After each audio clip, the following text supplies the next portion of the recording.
So, ayun na nga guys, nagluto ako ng chicken adobo. Kasi, dapat nakalaan ko pa ito niluto guys. So, matagal na yan, lalo ko sa freezer. Yung manok kasi, naglabas yung amo ko ng manok. Tapos pumunta siya ng school, nag-school siya. Ito namang mining, kinagat niya yung manok. Ano pa, may yelo pa. Eh, kinagat niya sa may kabilang hita. So, yung kabilang hita, hindi ko na tinanggal guys. Sabi niya kasi, huwag na daw lutuin yun. Huwag na daw yun. Eh, di sayang naman, di ba? Kinagat naman ng chicken. Kinagat ng chicken.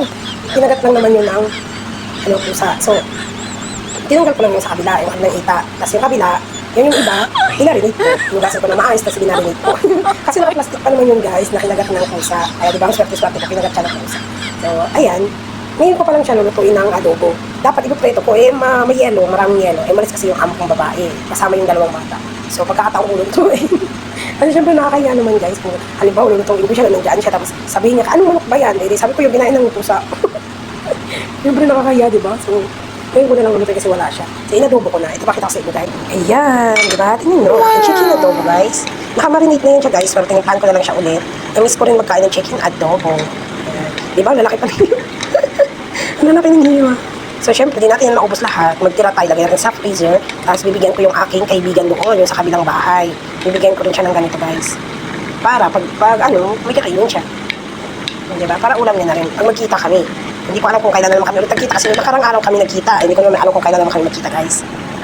So ayun na nga guys, diba nakita niyo naman yung aking chicken adobo. Pagkatapos niya, pagkaluto, ako ay kakain muna. Tapos ako ay maliligo. Ayun pala, mag-scrub ako ng tawag doon, kamatis guys. Mag-scrub tayo ng kamatis. Maliligo tayo. Tayo sa siko. Kihiwa tayo ng kamatis. Scrub tayo ng kamatis. Kuha tayo kawatis dito. Ayun. Nakita ko lang naman ito sa YouTube guys. Pero in fairness naman medyo effective naman din. Scrub lang yung kamatis sa mukha. Kasi nagkakaroon ng lupikas dito. Ayun. Konti lang naman. Kasi syempre, minsan wala tayong budget na yung pangagay sa mukha. So, ano muna tayo? Homemade remedy. Homemade remedy. Tama ba yun? Basta, yun na yun.